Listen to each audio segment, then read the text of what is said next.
ಬಾದಾಮಿ house ಅಲ್ಲಿ ಸಾಹೇಬಾದ ಮೊದಲ screening ನೋಡ್ಕೊಂಡು ಕೆಳಗೆ ಬಂದ್ವಿ. ಆ ಬಾದಾಮಿ ಹೌಸ್ ಜೈಮಾಲ್ ಕೆಳಗೆ ಗಿರೀಶ್ ನಾನು ಹೇಳಿದೆ, ಮುಖ ನೋಡಿದ್ವಿ ಜೈಮಾಲ್ ಚಿತ್ರ ಒಂದು ಸ್ವರ್ಣ ಕಮಲ, ನಿಮ್ಗೊಂದು ಸ್ವರ್ಣ ಇವತ್ತು ನಾನೀಗ ಔಪಚಾರಿಕ ಹೇಳ್ತೀನಿ. ಮತ್ತೆ ಇದನ್ನ ಒಬ್ಬ ಪ್ರವಾದಿ ತರ, ಪ್ರಾಫಿಟ್ ತರ ಹೇಳ್ತೀನಿ. ಅದು ಅಷ್ಟು ದುಡಿದ್ರು ಚಿತ್ರಕ್ಕೆ, ದುಡಿಸಿದ್ರು ಗಿರೀಶ್. ನೀವು ಸಿನಿಮಾ ನೋಡಿದ್ರೆ ಗೊತ್ತಾಗುತ್ತೆ ಅದು ಎಷ್ಟು ರೆಸ್ಟ್ರೆಂಟ್ ಇದೆ ಅಂದ್ರೆ ಅದು ಇಂತಹ ಮಹಾನ್ ನಿರ್ದೇಶಕನ ಕೈಲಿ ತನ್ನನ್ನು ತಾನು ಒಪ್ಪಿಸ್ಕೊಡುವ ಇಂಪರ್ಸನಲ್ ಆದ ಸ್ಟೇಜ್ ಹೋಗುವಂತಹ ಆಕ್ಟರ್ಗಳಿಗೆ ಮಾತ್ರ ಸರ್. ಆಮೇಲೆ ಅದು ಸುಲಭವಾಗಿ ಇದಕ್ಕೆ ಸ್ವರ್ಣ ಕಮಲ ಬರಲಿಲ್ಲ, ಕಲ್ಲು ಹಾಕ ಪ್ರಯತ್ನಗಳಿತ್ತು, ಆ ರಾಜಕೀಯಗಳು ಬೇಡ. ಬಟ್ ಘಟಶ್ರಾದ್ದ ಆದ ಹತ್ತತ್ರ ಒಂದು 20 ವರ್ಷ. ಸೊ ನಮ್ಮ ಬ್ಯಾಂಗ್ಳೂರ್ ಫಿಲ್ಮ್ ಸೊಸೈಟಿ ಬಹಳ ಲಕ್ಷಣವಾಗಿ ನಾವು ಕಬ್ಬನ್ ಪಾರ್ಕಲ್ಲಿ ಚಿತ್ರ ತೋರಿಸ್ತೀವಿ. ಫಸ್ಟ್ ರೆಟ್ರಾಸ್ಪೆಕ್ಟಿವ್ ನಮ್ಮ ಬ್ಯಾಂಗ್ಳೂರ್ ಫಿಲ್ಮ್ ಸೊಸೈಟಿಲಿ ಎಕ್ಸಿಕ್ಯೂಟಿವ್ ಕಮಿಟಿ. ಇದನ್ನು ಹೇಗೆ ಸೆಲೆಬ್ರೇಟ್ ಮಾಡಬೇಕು ಅಂದ್ರೆ ಇವತ್ತು ಇದೆ ನನ್ನ ಹತ್ರ booklet from Yamuna to Narmada ಅಂತ ಒಂದು ರೆಟ್ರಾಸ್ಪೆಕ್ಟಿವ್. ಘಟಶ್ರಾದ್ದದ ಯಮುನಾ ಇದ್ದ ಒಂದು 20 ವರ್ಷದಲ್ಲಿ ಒಬ್ಬ ದೊಡ್ಡ ನಿರ್ದೇಶಕ ಏನನ್ನು ಸಾಧಿಸಬಹುದು, ಎಂತಹ ಒಂದು ಸಾಧನೆಯನ್ನ ನಮ್ಮ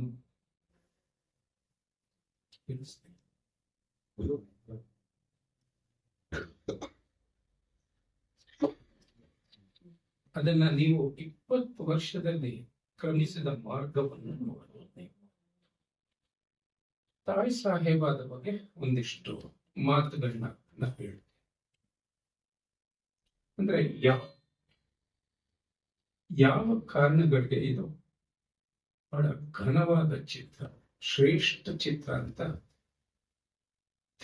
ಮತ್ತೊಮ್ಮೆ ನಾನು ಅರ್ಥಕೊಳ್ಳೋ ಪ್ರಯತ್ನ ಮಾಡ್ತಾ ನಿಮ್ ಮುಂದೆ ಹಂಚಿಕೊಳ್ಳೋಕೆ ಪ್ರಯತ್ನ. ಒಂದು ಚಿತ್ರವನ್ನು ನೋಡ್ತಾ ಮೊದಲ ಬಾರಿಗೆ ನೋಡೋರು ನಾವು ಪ್ಲಾಟ್ ಅಂತೀವಲ್ಲ, ಘಟನಾವಳಿ, ಅದ್ರ ಮೂಲಕ ನೋಡಾಗತ್ಯ ನೋಡಬಾರ್ದು.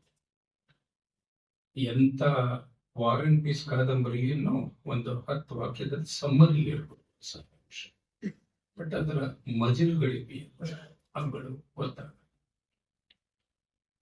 ಅಂದ್ರೆ ಅದು ಒಂದು ಕಥಾ ಸಾರಾಂಶ ಆಗುತ್ತೆ. ಸಾಮಾನ್ಯವಾಗಿ ನಾವು ನೋಡ್ತಾ ಕಥೆಯ ತಿರುಳನ್ನ, ಘಟನಾವಳಿನ, ಪ್ಲಾಟ್ ಅಂತೀವಲ್ಲ ಅದನ್ನ ನೋಡ್ತಾ ಇರ್ತೀವಿ. ಆದ್ರೆ ಶ್ರೇಷ್ಠ ಕೃತಿ, ಅದು ಸಾಹಿತ್ಯ ಕೃತಿ ಇರ್ಬೋದು, ಇಂಥ ಕೃತಿ ಇರ್ಬೋದು, ಚಲನಚಿತ್ರ ಇರ್ಬೋದು, ಅನೇಕ ಮಜಲುಗಳನ್ನ ಇಟ್ಕೊಂಡಿರುತ್ತೆ. ಅದನ್ನ ಬಿಡಿಸ್ಕೋತಾ ಆವಾಗ ಹಂಗ ನೋಡ್ತಾ ಜೋಡಿಸ್ಕೋತಾ ಹೋದ್ರೆ ಏನೇನು ವಿಷಯಗಳು, ಸಂಗತಿಗಳು, ಆಯಾಮಗಳು ಒಳಗೊಂಡಿವೆ ಅನ್ನೋದು ನಮಗೆ ನಾವು ಅನಾವರಣ ಮಾಡ್ಕೋತಾ ಹೋಗ್ಬೇಕು. ಕೆಲವು ಕಡೆ ಮಾತ್ರ ಸ್ವಲ್ಪ ಕಥೆಯ ಲಿಂಕ್ಗಳು ಹೇಳ್ತೀನಿ, ನಾ ಕಥೆಯನ್ನ ಹೇಳಕ್ ಹೋಗಲ್ಲ. ಅದು ಚಿತ್ರಕ್ಕೆ ಮಾಡುವಂತ ನ್ಯಾಯ, ಮತ್ತೆ ನಿಮ್ಗೆ ಒಂದು ರೀತಿಯಾದಂತ ನಿಮ್ಮ ಒಂದು ಅಭಿರುಚಿ, ಸಂವೇದನೆ ಇದೆಯಲ್ಲ, ಅದ್ರ ತಪ್ಪಿಗೆ ಉಂಟಾಗಲ್ಲ. ಒಂದು ಅಲ್ಲಿ ಆಗುವ ಘಟನೆಗಳನ್ನ ನೋಡ್ತಾ ಹೋಗಿ ಅದ್ ಏನೇನು ಸೂಚಿಸುತ್ತೆ ಅನ್ನೋದು. ಇನ್ನೊಂದು ಬಹಳ ಮುಖ್ಯವಾದ, ಬಹಳ ಅದ್ಭುತವಾದ ರೂಪಕಗಳು, ಪ್ರತಿಮೆಗಳು, ಚಿತ್ರಗಳು ಅಡಗಿವೆ. ಅದು ನೀವು ನೋಡ್ತಾ ಗೊತ್ತಾಗುತ್ತೆ. ಕೆಲವುಗಳನ್ನ ಮಾತ್ರ ನೀವು ಮುಂದೆ ಹೇಳ್ತೀವಿ. ಸಂಕೇತಗಳು ಕೆಲವು ಸತಿ ಬರೀ ಸಂಕೇತಗಳಾಗಿ ಉಳಿದು ಬಿಡುತ್ತೆ, ಸಿಂಬಲ್ಸ್ ಆಗಿರುತ್ತೆ. ಆದ್ರೆ ನೀವಿಲ್ಲಿ ಪ್ರಕ್ರಿಯೆನ ಗಮನಿಸ್ತಾ ಹೋದ್ರೆ ಅದು ಹೇಗೆ ರೂಪಕಗಳಾಗುತ್ತೆ, ಪ್ರತಿಮೆಗಳಾಗತ್ವೆ. ಅವಾಗ ಅರ್ಥಗಳ ಆ ವ್ಯಾಪ್ತಿ ಬಹಳ ದೊಡ್ಡದಾಗುತ್ತೆ. ಕೆಲವು ಸತಿ ಸಂಕೇತ, ಸಿಂಬಲ್ ಅನ್ನೋದು ರೆಡ್ಯೂಸ್ ಹೋಗುತ್ತೆ. ಬಟ್ ಪ್ರತಿಮೆಗಳಿಗೆ ನಾನಾ ಅರ್ಥಗಳು, ರೂಪಕಗಳು, ಮೆಟಫರ್ಸ್ಗೆ ನಾನಾ ಅರ್ಥಗಳು ನೀವು ನೋಡಿದಷ್ಟು ಬಿಚ್ಕೋತಾ ಹೋಗ್ತಾರೆ. ಮೊದಲನೇದು, ಇಡೀ ತಾಯಿ ಸಾಹೇಬ ಕಟ್ಟಿರೋದು ಹೊರಗಿನ ಸೈದ್ಧಾಂತಿಕವಾದ ತಾತ್ವಿಕವಾದ ನೆಲೆ ಮೇಲೆ. ಅಂದ್ರೆ ಇಡೀ ಚಿತ್ರದ ಜೀವ ಇರೋದು ಅನುಭವದ ನೆಲೆ. ಕೆಲವು ಸತಿ ನಾವು ಹೊರಗಿಂದ ಐಡಿಯಾಲಜಿ, ಸಿದ್ಧಾಂತ, ತತ್ವ, ಫಿಲಾಸಫಿ ತರ್ತೀವಿ.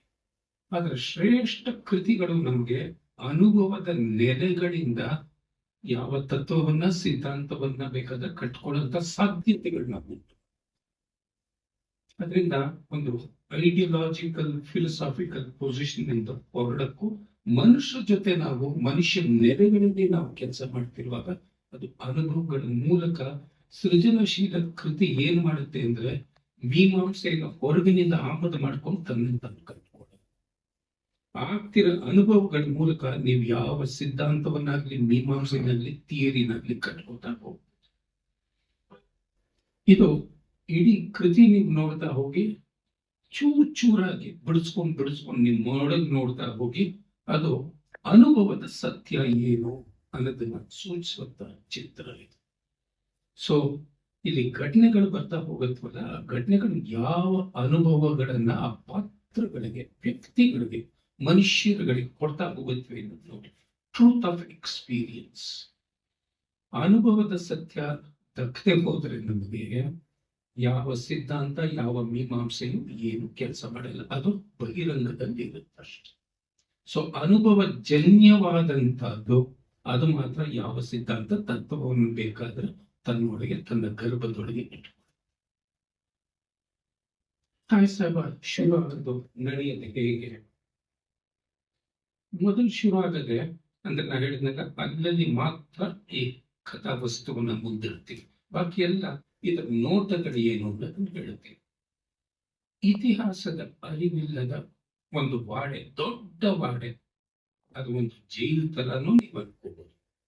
ಅಲ್ಲಿ ಒಂದು ರೀತಿ ಬಂಧಿತರಾದಂತ ನರ್ಮದ ತಾಯಿಸಿ, ಹೊರಗಿನ ಜಗತ್ತಿನ ದರ್ಶನವಿಲ್ಲ, ಸಂಪ್ರದಾಯಸ್ಥ ಹೆಣ್ಣು.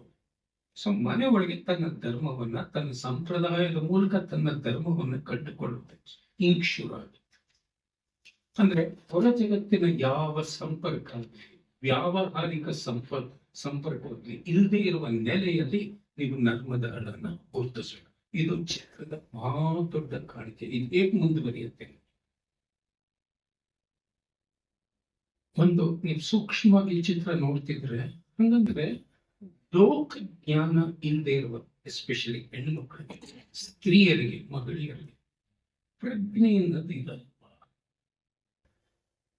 ನಾಲೆಡ್ಜ್, ಜ್ಞಾನದ ಮೂಲಕವೇ ಹೊರ ಜಗತ್ತಿನ ಜೊತೆ ವ್ಯಾವಹಾರಿಕ ಸಂಬಂಧದ ಜೊತೆ ಅಥವಾ ಇತಿಹಾಸ, ಹಿಸ್ಟ್ರಿ ಇವೆಲ್ಲ, ಹಿಸ್ಟ್ರಿಯ ಹೊರಗಿದ್ದಂತವ್ರಿಗೆ ಇದು ಸ್ತ್ರೀವಾದಿ ಮೀಮಾಂಸೆ ಅನುಭವದಿಂದ ನೀವು ಸ್ತ್ರೀವಾದಿ ಮೀಮಾಂಸೆಯನ್ನು ಕಟ್ಕೋಬಹುದು.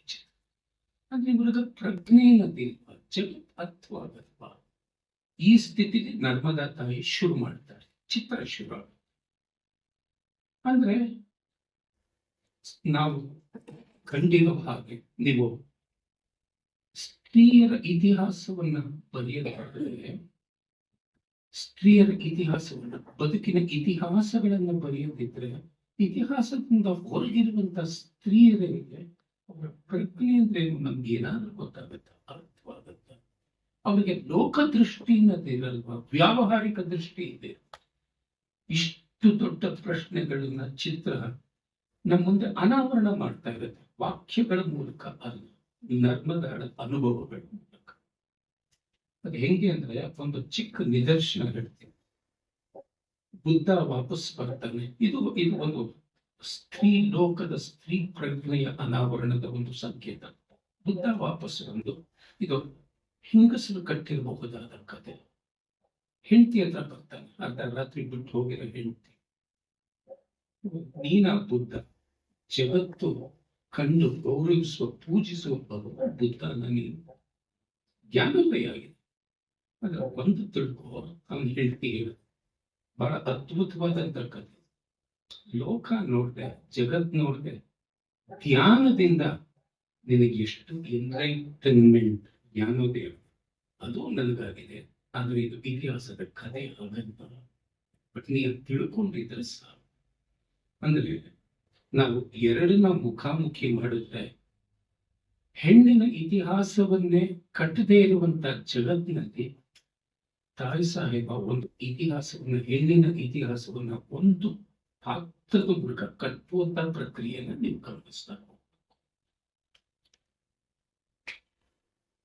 ಇದು ಇದು ನಾವು ನಮ್ಮೊಳಗೆ ಚಿತ್ರ ನೋಡ್ತಾ ನೋಡ್ತಾ ಕಟ್ಟಿಕೊಳ್ಳಬೇಕಾದಂತ ಒಂದು ಪ್ರಶ್ನೆ.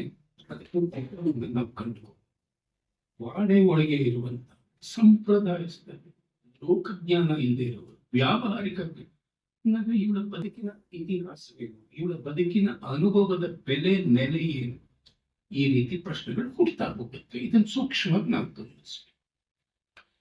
ಇದಕ್ಕೆ ಮುಖಾಮುಖಿಯಾದಂತಹ ಇತಿಹಾಸದಲ್ಲಿ ಪಡಗಿರುವ ಗಾಂಧಿಯ ಸಂಗ್ರಾಮದಲ್ಲಿ ತೊಡಗಿರುವ ಗಂಡ ಅಪ್ಪ ಸಾಹೇಬ್. ಅವನು ಗಾಂಧಿ ಆದರ್ಶಗಳನ್ನ ಪಾಲಿಸುವಂತ ಆದರ್ಶವಾದಿ. ಸೊ ನರ್ಮದ ಒಳ ಜಗತ್ತಿನಲ್ಲಿರ್ತಾನೆ, ತನ್ನ ಅಂತರಂಗದ ಒಂದು ಲೋಕದಲ್ಲಿರ್ತಾನೆ. ಅಪ್ಪ ಸಾಹೇಬ ಹೊರಗ ಜಗತ್ತಿನಲ್ಲಿರೋನು, ಪಬ್ಲಿಕ್ ಲೈಫ್, ಸಾರ್ವಜನಿಕ ಬದುಕಿನಲ್ಲಿ ತೊಡಗಿರೋನು, ಇತಿಹಾಸದ ಜೊತೆ ಸಂಘರ್ಷದಲ್ಲಿ ತೊಡಗಿರೋ. ಭೂದಾನ ನಡೀತಿರ್ಬೇಕಾದ್ರೆ ಜಮೀನ್ದಾರಿ ವ್ಯವಸ್ಥೆನ ಅಳಿಸ್ ಹಾಕಬೇಕು. ಸೊ ಭೂದಾನಕ್ಕೂ ರೆಡಿ ಆಗಿದೆ. ಅಂದ್ರೆ ಯಾರು ಭೂಮಿಯನ್ನ ಉಳ್ತಾರೋ ಅವ್ರಿಗೆ ಸೇರಿದ್ರು. ಸೊ ಜಮೀನ್ದಾರ ಆಗಿದ್ರು ಕೂಡ ಅಪ್ಪ ಸಾಹೇಬ್ ತನ್ನ ಜಮೀನನ್ನು ಹಂಚಿಕೊಂಡಿರ್ತಾರೆ. ಇದು ಭೂದಾನದ ಚಳುವಳಿ. ಸೊ ನೀವು ಅಪ್ಪ ಸಾಹೇಬನ್ ಗಮನಿಸ್ತಿರ್ಬೇಕಾದ್ರೆ ಇತಿಹಾಸದ ಜೊತೆ ತೊಡಗಿರುವ, ಇತಿಹಾಸದ ಪ್ರಕ್ರಿಯೆಗಳಲ್ಲಿ ತೊಡಗಿರುವ, ಸ್ವಾತಂತ್ರ್ಯ ಪೂರ್ವ, ಸ್ವಾತಂತ್ರ್ಯ ಬರುವ ಕಾಲದಲ್ಲಿ ಆ ಸಂಕ್ರಮಣ ಅವಸ್ಥೆಯಲ್ಲಿ ಅಪ್ಪ ಸಾಹೇಬ ಒಬ್ಬ ಪಾತ್ರವನ್ನು ಬರುತ್ತಾರೆ. ಇದು ಅವನ ಸಾರ್ವಜನಿಕ ಬದುಕು, ಪಬ್ಲಿಕ್ ಲೈಫ್. ಅವನಿಗೊಂದು ಸಾರ್ವಜನಿಕ ಬದುಕಿನಲ್ಲಿ ಅವನದೊಂದು ಅಸ್ತಿತ್ವ. ಅಪ್ಪ ಸಾಹೇಬ್ ಇದು ಎರಡನ್ನ ನೀವು ಮುಖಾಮುಖಿ ಮಾಡಿದ್ರೆ ಅಪ್ಪ ಸಾಹೇಬ ಮನೆಗೆ ಬರ್ತಾನೆ, ಆಗ ಬರ್ತಾನೆ, ಹೋಗ್ತಾನೆ. ಅಪ್ಪ ಸಾಹೇಬ ಹೊರಗಿನಿಂದ ಹೊರ ಜಗತ್ತಿನ ಬೆಳಕನ್ನು ಕಂಡಂತ ಅಪ್ಪ ಸಾಹೇಬ ಮನೆಯೊಳಗೆ ಬಂದಾಗ ನರ್ಮದಾಗಿರುವ ಬೆಳಕಿನ ಹೊರ ಜಗತ್ತಿನ ಬೆಳಕನ್ನು ನೀವು ನೋಡಿ, ಚಿತ್ರವನ್ನು ನೋಡಿ, ಅದು ಎಷ್ಟು ಬ್ಯೂಟಿಫುಲ್ ಆದ ಇಮೇಜಸ್ ಇವೆ ಅಂತಂದ್ರೆ, ದೇವರಿಗೆ ದೀಪ ಹಚ್ಚಿದ ಪರಂಜ್ಯೋತಿ ಕೊಂಡು ಹಾಡು, ದೀಪ ಅಷ್ಟೇ ಅವಳಿಗೆ ಉಳಿದಿತ್ತು ಬೆಳಕು. ಗಂಡ ವಾಪಸ್ ಬಂದ್ರು, ಸಂಘರ್ಷದಲ್ಲಿ ತೊಡಗಿರುವಂತ, ಇತಿಹಾಸದಲ್ಲಿ ತೊಡಗಿರುವ ಗಂಡ ಬಂದ್ರು, ಅವಳಿಗೇನು ಬೆಳಕಿ ಗಂಡ.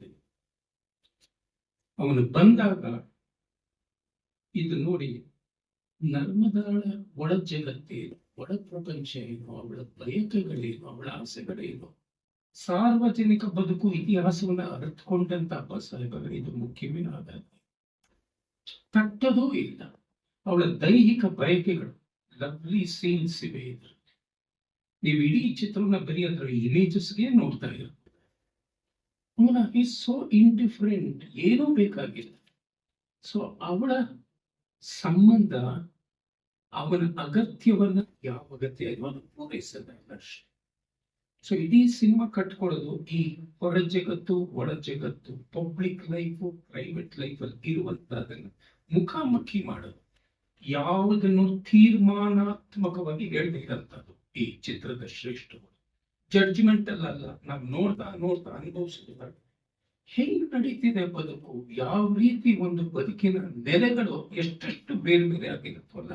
ಗಂಡ ಹೆಂಡತಿ ಇದು ಯಾವುದೇ ಅಂತರಂಗದ ಸಂಬಂಧ ಇಲ್ಲದೆ ಇರೋದಿದೆ.